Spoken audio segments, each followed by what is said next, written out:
Nah, dari awal-awal ini media secara masif memberitakan perihal pencabulan yang dilakukan oleh Ki Fahim Mawardi kepada santri-santrinya. Beritanya begitu, ya kan? Kemudian ditambah lagi kompor-kompor bermunculan, baik dari netizen-netizen yang saya lihat biografinya, latar belakangnya adalah orang yang tidak suka kepada dakwah Kiai Fahim Mawardi ini. Waduh, digoreng habis-habisan. Yang beginilah, yang begitulah, beginilah, begitulah. Langsung dijudge, langsung dihakimi. Padahal itu masih tingkat penyidikan. Bahkan di awal penyelidikan pun sudah habis-habisan netizen itu, yang kalau saya pikir ya, mereka nyerang itu lebih ke search engine optimization, lebih ke numpang tenar dari kasus yang disematkan kepada Ki Fahim Mawardi ini. Itulah kenapa, karena dia tidak tahu substansinya, masih di tingkat penyelidikan saja sudah menghakimi Ki Fahim cabul, begini, begitu, begini, begitu. Saya dari awal udah ketawa kepada netizen-netizen ini. Ya itulah, orang kalau tidak tahu, berbicara tidak sesuai dengan kompetensinya, maka yang ada menunjukkan kebodohannya, ketololannya, kan begitu kan. Tapi ya sudahlah, kita tutup masalah berita-berita yang lama-lama. Yang pasti saya akan menjelaskan seperti apa perjalanan kasus ini dari awal hingga pertengahan persidangan ini. Nah, pertama, jadi Ki Fahim ini dilaporkan oleh istrinya sendiri yang berinisial HA, gitu kan. Dilaporkan, dari situ saya sudah curiga, karena yang dilaporkan adalah undang-undang kekerasan seksual dan pencabulan perlindungan anak juga. Nah, yang menjadi pertanyaan saya yang sangat substansi, istrinya Ki Fahim ini melaporkan atas inisiatif dia menjadi representatif siapa, mewakili siapa. Kalau mewakili anak-anak, of course dia harus ada surat kuasa, ya kan? Atau dia walinya dari anak-anak, mewakili kepentingan hukum anak, karena ini anak kan, SOP-nya begitu. Nah, atau dia dari perlindungan perempuan dan anak, ternyata bukan. Dari situ saya sudah curiga, maka itu saya langsung bergerak. Saya utus pada waktu itu salah satu rekan sejawat saya di kantor Abu Nawas Internasional untuk segera melakukan pendampingan kepada Kiai Fahim Mawardi. Tapi entah kenapa setelah didampingi pertama kali, setelah itu kita pada waktu itu tidak menggunakan jasa kita, tapi menggunakan lawyer lain. Baru di tingkat penyidikan di Polres Jember ya, baru keluarga menghubungi kita untuk mendampingi. Ya, kita dampingi.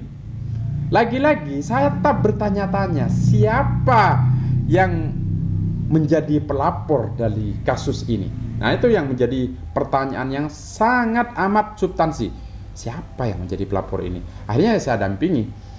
Dan ketika didampingi di BAP ya, pertanyaannya normatif-normatif saja. Ada yang menjurus kepada pencabulan, cabul-cabul, ya kan? Atau perzinahan, persetubuhan dan sejenisnya lah. Atau kekerasan seksual pada anak. Nah, itu tidak ada yang mengarah kepada hal tersebut.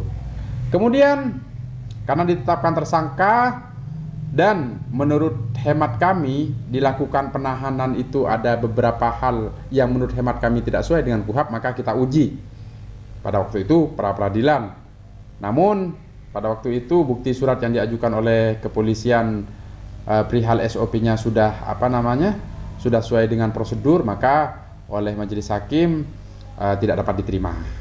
Dianggap sudah sesuai dengan SOP. Dan dicatat, pra peradilan itu bukan menyangkut terkait dengan materi pokok, tapi formil, apakah penggeledahan sah, apakah sah tidaknya penetapan tersangka dan lain sebagainya. Nah, itu yang kita yang kita uji di persidangan. Kemudian setelah pra peradilan naik tentunya dong sidik. Tetap dilanjutkan sidik. Baru di sidang pertama di pengadilan negeri, disitulah terjawab semua apa yang ada di pikiran saya selama ini. Bahwasanya yang pertama, apa yang jadi pertanyaan saya, siapa yang melapor? Kan gitu kan? Walaupun secara secara de facto sudah ada di di BAP berdasarkan atas laporan nomor sekian-sekian oleh HM tadi. Ternyata memang istrinya sendiri yang melaporkan. Kemudian saya bertanya karena dia sebagai saksi, ya tentunya dong saya tanya lah. Tapi sebelum ke saksi saya baca dakwaan dulu. Saya baca dakwaannya pada waktu itu, ya undang-undang yang disematkan undang-undang pelindungan anak dan juga kekerasan seksual ya, cabul dan dan kekerasan seksual. Dakwaan karena lokus tempus ya kan, tempat dan waktunya al-jalil itu ada, terus subjek yang disematkan itu identitasnya yang dihadirkan terdakwa itu sudah benar, maka saya tidak mengajukan eksepsi karena eksepsi itu terkait formalitas surat dakwaan. Saya lebih penting kepada materialnya. Nah, setelah itu masuk kepada materi, ya kan, materi bagaimana jaksa penuntut umum membuktikan dalil yang ada di surat dakwaannya. Kemudian di saksi pertama hadirlah yang namanya HM ini. Nah, ini yang membuat saya semangat ini, mau bertanya-tanya saya. Mau nanya perihal apa yang ada di di laporan dia. Saya tanya, saudara saksi, gitu kan. Saudara melaporkan terdakwa ini, dilaporkan di situ di laporannya sudah jelas Anda menulis sehubungan dengan peristiwa pencabulan yang dilakukan oleh Fahim Mawardi. Nah, kata ini kan kata fi'il madhi, ya kan, past tense, ya kan, sehubungan dengan perbuatan pencabulan yang dilakukan oleh Fahim Mawardi. Saya tanya, apa dasar saudara menulis dan menyimpulkan adanya pencabulan? Dari mana Anda menyimpulkan kata-kata pencabulan? Dijawab sama istrinya, yaitu Pak, karena terdakwa ini sering ngasih uang sama santri. Nah, saya pada waktu itu mau ketawa saya. Terus apa lagi? Terus pernyataannya dari anak-anak, ada rekamannya, ada catatannya, saya ada. Pernyataannya dari anak-anak, membuat surat pernyataan, kan gitu kan. Sampai sekarang belum muncul itu. Nah, kemudian saya tanya lagi, apakah saudara ini mewakili kepentingan hukum anak-anak? Pada waktu itu jawabannya, yaitu sesuai dengan laporan itu sudah dia itu menyimpulkan adanya pencabulan. Padahal, nanti kita akan simpulkan ini, dia bukan representatif atau wakil dari anak-anak itu, kan gitu kan? Dia bukan lawyer, bukan seorang pengacara atau advokat, ya. Dia bukan walinya anak-anak, dia bukan dari PPA. Itu dah tutup masalah itu, tutup. Itu legal standing, itu sangat fundamental sekali itu.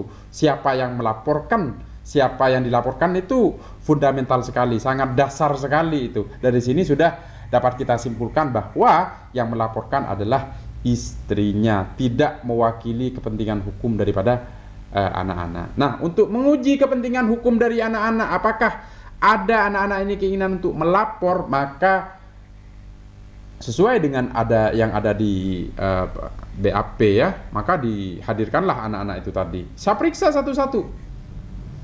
periksa satu-satu dan hampir semuanya mencabut BAP-nya yang salah satu poin yang ada di BAP. Ya, implementasi daripada pencabutan BAP itu tentu verbalisan dong. Akhirnya dikonfrontir dengan bapak-bapak penyidik dan ibu-ibu penyidik. It's okay lah dicabut beberapa BAP-nya. Dan yang paling penting, visum. Nah, saya buka tuh visum. Nah, hasil visum bahwasanya tidak ditemukan tanda-tanda kekerasan pada anak. Yang ini 1, 2, 3, 4 ini ya. Kemudian selaput himen masih utuh ya. Coba yang kemarin yang kemarin buat konten nyerang-nyerang Kiai Fahim itu cari ya, search di Google apa itu selaput himen kan gitu kan, biar tahu, biar mikir juga, itu masih utuh ya kan, tidak menghalangi aktivitas sehari-hari dan kondisi normal, semuanya normal. Dari situ sudah, hemat saya, kekerasan seksual yang disematkan itu jelas sudah kan gitu kan. Sekarang pencabulan. Saya baca di BAP, di mana yang disebut pencabulan ini? Adakah pernyataannya anak-anak yang disebut pencabulan? Saya periksa tidak ada. Yang ada hanyalah, ya kan, ketika anak-anak itu wisuda, ya kan, ketika anak-anak itu wisuda ilmu hadis, maka dipegang kepalanya, didoakan. Dan itu bagi saya hal yang lumrah. Saya sendiri kemarin ada lepas pisah di sini, SMA, RA, MTS, ketika mereka salaman, saya pegang, saya doakan anak-anak itu, saya doakan, disaksikan banyak orang. Dan juga pada waktu itu Kiai Fahim memberikan doa-doa itu kepada, ada pembatas juga, itu disaksikan orang banyak. Nah itu yang dikejar, itu yang dikejar. Jadi intinya sampai detik ini, ya kan, sudah banyak sekali saksinya ya. Jadi tinggal dikit lagi kesempatannya jaksa penuntut umum ini. Kemudian setelah itu giliran kita mendatangkan saksi, ada cat dan juga ahli dan juga bukti surat tentunya nanti. Nah, dari situ dapat saya simpulkan bahwasanya apa yang diberitakan oleh media selama ini yang membabi buta, menyerang sana sini, saya simpulkan bahwa mereka memberitakan itu karena faktor ketidaktahuan mereka. Kalau saya praktisi hukum, tentulah saya berbicara sesuai dengan aturan-aturan hukum. Saya tidak akan berbicara kalau tidak berdasarkan fakta-fakta. According to Kiai Fahim Mawardi, sehubungan dengan Kiai Fahim Mawardi, saya berbicara ini berdasarkan fakta-fakta yang terungkap di persidangan, itu dicatat. Gitu. Jadi fakta-faktanya di persidangan yang terungkap adalah, pertama, bahwasanya pelapor adalah istrinya. Mewakili siapa? Oh, kita tidak tahu, kita akan bahas nanti itu, kan gitu kan. Mewakili siapa pelapor ini, kan gitu. Representatif dari siapa? Dan yang kedua, hasil visum tidak ada tanda-tanda kekerasan. Ya kan, selaput himen utuh, normal semuanya dari atas sampai bawah. Dan yang ketiga, fakta persidangan pula, anak-anak itu mencabut BAP-nya. Bahkan ada yang nangis-nangis sampai kemana? Sampai histeris. Apa salahnya ini? Apa salahnya Buya ini? Tolong lepaskan itu, karena kami di pondok butuh beliau. Karena ini saya buka ya tanpa izin sama keluarga, karena Kiai Fahim ini sebenarnya di samping dia berdakwah, dia juga menghidupi pondok pesantren di sana. Dia juga sebagai orang yang yang menghidupi, memberikan penghidupan dalam pondok itu. Makanya anak-anak dia yang mikirkan, bagaimana seragamnya anak-anak semuanya, dia yang memikirkan. Tidak ada yang tahu itu orang-orang yang kemarin nyerang itu. Taunya kalian kan cuma bilang, begini. Coba datang ke Al-Jalil. Coba datang. Bisa ndak itu kalian seperti Kiai Fahim? Ya kan? Yang tidak hartanya dia gunakan sendiri, tapi dia gunakan hartanya justru untuk kemanfaatan umat, memberikan kepada penghidupan kepada anak-anak yang butuh pendidikan. Tidak hanya ilmu, tapi hartanya dia keluarkan juga untuk kehidupan anak-anak. Itu yang membuat kemarin anak-anak itu sampai histeris nangis, bebaskan Buya. Nah ini bukan ngarang, ini fakta persidangan. Itu faktanya Kiai Fahim. Ya, mohon maaf saya tidak berbicara ini sama keluarga, saya sampaikan aja sekarang. Yaitu yang perlu diketahui bahwa Kiai Fahim ini di pondok juga sebagai pengasuh dan juga sebagai sosok yang menghidupi pesantren itu, memikirkan bagaimana pesantren ini dibangun, memikirkan bagaimana anak-anak sudah makan apa belum, ada lauknya atau tidak, sampai yang sedetail itu. Bahkan ketika saya jenguk, yang dia pikirkan satu, gimana ya anak-anak ya, gimana ya anak-anak, gimana ya anak-anak. Tuh, coba yang nyerang-nyerang kemarin ada mikirkan gitu? Nggak ada. Yang ada AdSense kan gitu kan, yang ada AdSense, penghasilan YouTube. Banyak ada viewernya kan gitu kan. Jadi itu intinya. Jadi intinya itu yang pertama bahwasanya fakta-fakta persidangan yang telah saya sampaikan di depan tadi itu secara komprehensif telah saya tuangkan dalam nota pembelaan yang akan saya sampaikan bersama rekan yang mendampingi Kiai Fahim Mawardi ini. Demikian sahabat-sahabat, intinya kita harus tetap objektif. Jangan don't judge a book from his cover. Jangan kita menilai seseorang dari apa yang pertama kali kita lihat, covernya, tapi substansinya lihat. Dan dari kesimpulan saya, Kiai Fahim ini, berita yang kemarin itu saya simpulkan itu adalah berita yang mengarah kepada fitnah.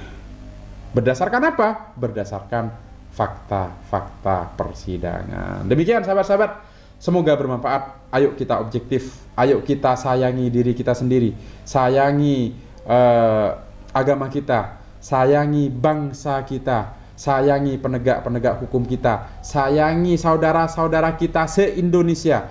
Jangan lakukan serang sana, serang sini, serang sana, serang sini kalau tidak memiliki fakta-fakta yang valid. Dan yang sebagai penutup, ayo kita doakan penegak-penegak hukum kita untuk senantiasa istiqomah dan on the track. Kita doakan pejabat-pejabat kita semuanya agar senantiasa on the track dan juga dalam langkahnya senantiasa mengedepankan kepentingan rakyat secara umum. Demikian sahabat-sahabat, aku qauli hadza wa astaghfirullah li wa lakum.